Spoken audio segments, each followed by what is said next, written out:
안녕하십니까, 최진호입니다. 최진호의 신앙탐구 118번째 시간으로 오늘은 이웃과의 관계 형성이라는 제목으로 말씀 나누겠습니다. 크리스찬이란 누구인가? 크리스찬은 예수님과 아주 생생한 관계를 가지고 있고 복음의 진리를 알고 있는 사람이라고 정의할 수 있을 것입니다. 그리고 크리스찬이라면 삶에 있어서 성령의 열매를 인정하고 중요시합니다. 그리고 크리스찬의 삶에는 자유가 있고 의미가 있고 소망이 있음을 믿습니다. 우리는 이러한 사항들을 우리의 이웃과 함께 나누기를 원하며 그 이웃들도 우리와 같은 믿음을 가지기를 희망합니다. 그러면 우리의 이웃은 누구인가? 예수님은 내 이웃을 내 몸과 같이 사랑하라고 하셨으니 이웃은 우리의 사랑의 대상입니다. 한편 예수님의 대위임령에 따라 우리가 제자를 삼아 복음 전도를 해야 하는 대상이기도 합니다. 예수님은 모든 족속으로 제자를 삼으라고 하셨습니다. 모든 인종이 다 포함되는 것은 물론이고 사람들의 생활 방식, 성격, 교육 수준 등이 다른 다양한 사람들이 다 포함이 됩니다. 그러나 보통 사람인 우리가 흔히 만나는 이웃은 비교적 우리와 비슷한 부류, 우리와 생활 범위, 생활하는 범위가 대체로 비슷한 그런 사람들이 대부분일 것입니다. 그래도 현대를 사는 사람들의 특성은 비교적 자신만만하고 단순하지는 않고 어느 곳에든지 적극적으로 관여하지 않는 대신에 매우 독립적이고 자신의 일은 스스로 해결하며 누구에게든지 예속되기를 싫어하는 경향이 있습니다. 그들의 문제점은 관계성으로부터의 지나친 자유를 추구하는 가운데 고독해지기 쉽고 자유방종한 생활의 끝에 오는 공허감으로 다른 사람들에 대해서 느끼는 두려움이 있을 수 있습니다. 우리가 이런 사람들과의 관계를 엮어가고 그들을 제자 삼아 복음을 전도하는 일이 쉬운 일은 아닐 것입니다. 만일 그들이 선한 사마리아인의 비유에 등장하는 강도 맞는 사람과 같은 그러한 당장의 어려운 처지에 처한 사람이라면 우리는 그래도 어떻게 해야 할지 어느 정도는 알 수 있습니다. 그에게 당장 필요한 것이 무엇인지가 분명하기 때문입니다. 그러나 사람들이 그렇게 마음이 열려있지도 않고 어느 정도의 관심을 표하거나 필요를 느끼지 않는 사람이라면 우리가 과연 무엇을 할 수 있겠는가? 접근하기가 쉽지 않습니다. 이런 문제를 나를 중심으로 풀려고 하면 쉽게 풀리지 않습니다. 우리의 삶의 중심에 하나님을 모시고 기본적으로 하나님의 시각으로 사람을 보고 하나님의 사랑하시는 방식으로 그들을 사랑하는 것이 중요할 것 같습니다. 하나님은 나를 사랑하시며 동시에 이 사람도 사랑하신다. 이것이 관계 형성을 위한 출발이 되어야 하지 않을까 생각됩니다. 물론 쉬운 일은 아닙니다. 고린도 후서 4장 1절에서부터 12절까지에 기록된 사도 바울이 경험한 고난을 토대로 생각해 보고자 합니다. 고린도 교회 안에는 거짓 사도들이 교회를 혼란스럽게 하고 있었고 이에 대한 교인들의 수동적인 태도로 많은 문제가 있었습니다. 이들은 바울에 대해서 그가 복음을 자신의 목적을 위해서 속임수로 사용한다고 비난하기까지 하였습니다. 1절과 2절에서 바울은 우리가 이 직분을 받아 긍휼하심을 입은 대로 낙심하지 아니하고 이에 숨은 부끄러움의 일을 버리고 괴휼 가운데 행하지 아니하며 하나님의 말씀을 혼잡케 아니하고 오직 진리를 나타내므로 하나님 앞에서 각 사람의 양심에 대하여 스스로 천거하노라 라고 합니다. 바울에게 주신 예수 그리스도의 새 언약의 직분은 그에 대한 하나님의 은총과 긍휼 때문에 가능한 것입니다. 숱한 고통스러운 사건 속에서도 바로 이 긍휼하심이 바울을 지탱해 주었으며 절망감을 이길 수 있게 하였습니다. 그래서 그는 낙심하지 아니한다고 하는 것입니다. 우리가 하나님의 일을 할 때 하나님은 자비하심으로 당신의 역사하심 속에서 우리를 인도하시기 때문에 우리는 때로는 심한 어려움을 당하더라도 실망하거나 포기하지 않고 계속할 수 있는 것입니다.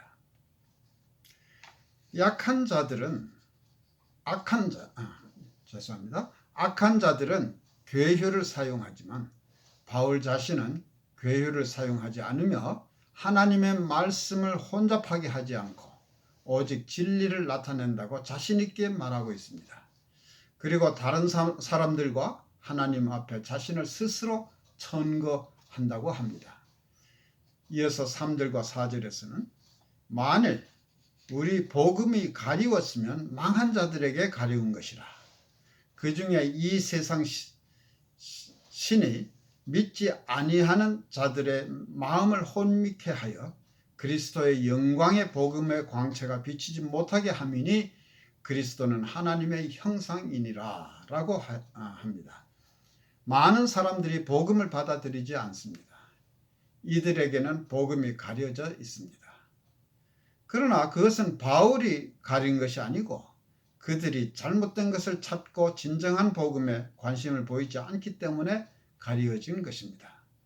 이 세상의 거짓 신들은 하나님을 믿지 아니하는 자들의 마음을 혼미케 한다고 하는데 거짓 사도들은 사람들의 취향에 맞도록 복음을 변형시켜서 사람들의 마음을 혼미하게 하고 이는 그리스도의 영광의 복음의 광채가 비치지 못하게 방해하는 행위인 것입니다.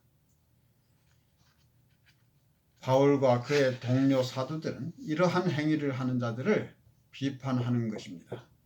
복음은 결코 모호한 것이 아닙니다. 복음은 그리스도의 말씀과 사역을 통해서 계시된 하나님의 계획이며 그리스도는 하나님이십니다.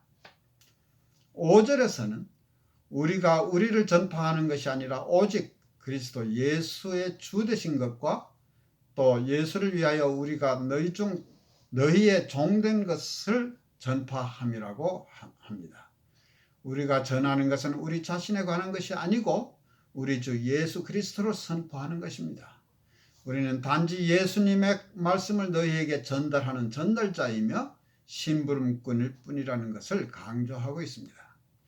6절에서는 어두운 데서 빛이 비치리라 하시던 그 하나님께서 예수 그리스도의 얼굴에 있는 하나님의 영광을 아는 빛을 우리 마음에 비추셨다고 합니다. 바울이 교회를 섬기고 복음을 공개적으로 선포한 이유는 하나님께서 그의 삶 속에 역사하셨기 때문입니다. 창세기 1장 3절에서 하나님의 가라사대 빛이 있으라 하심에 빛이 있었다고 합니다. 세상을 창조하실 때 어두운 데서 빛을 창조하신 하나님께서는 영적인 창조에서도 어두운 데 거하던 사람들의 마음의 빛을 비추신 것입니다.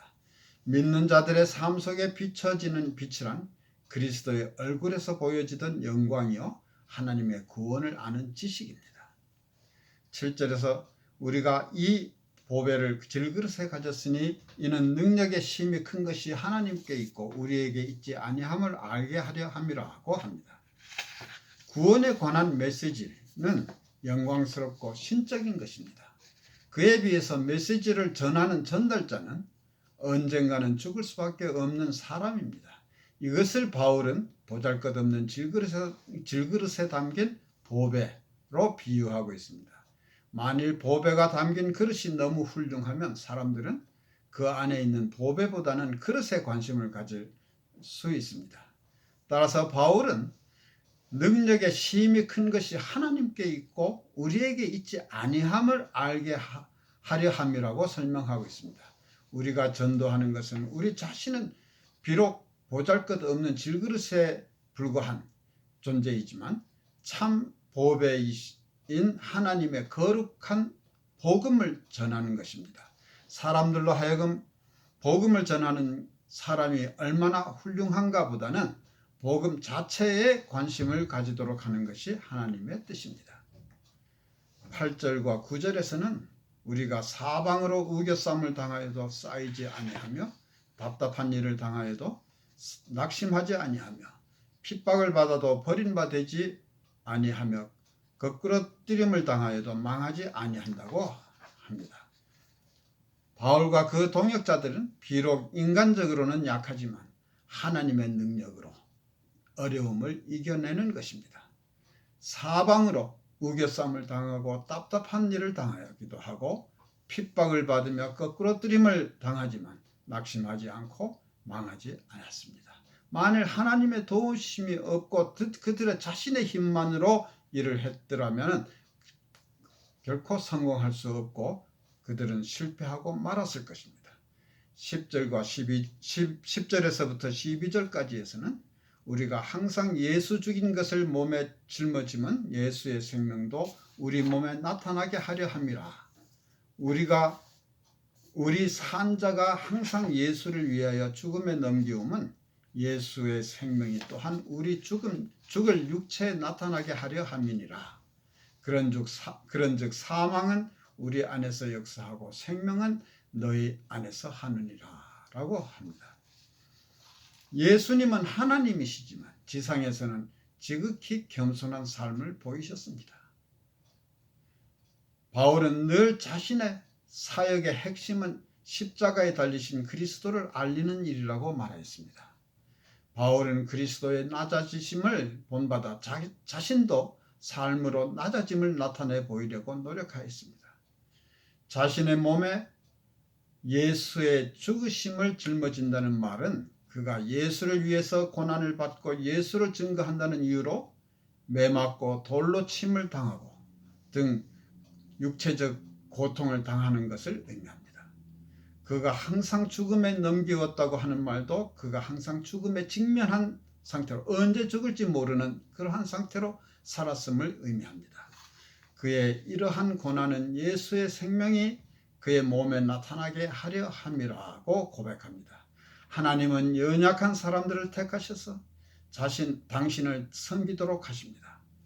바울은 비록 연약한 사람이지만 이러한 순환을 통해서 그리스도를 닮아갔던 것입니다. 그는 궁극적으로 다른 사람을 위하여 자기 목숨을 주신 예수님의 모범을 따라 행하였습니다. 그리스도께서 자신의 고난과 죽음을 통해서 사람들에게 생명을 주셨듯이 바울의 고난과 죽음도 역시 다른 사람들 속에 영적 생명이 역사하도록 하기 위한 것이었습니다. 바울이 당했던 그 고난을 우리가 똑같이 당한다면 과연 견뎌낼 수 있을까 하는 생각이 듭니다. 결론적으로 우리는 세상을 향한 하나님의 역사에 동참하는 것입니다. 우리는 복음에는 관심도 없고 변화되려고 하지도 않는 사람들을 상대하지만 우리는 낙심하지 않습니다. 우리는 우리 자신이 아니라 그리스도를 전파하는 것입니다. 우리는 전달자입니다.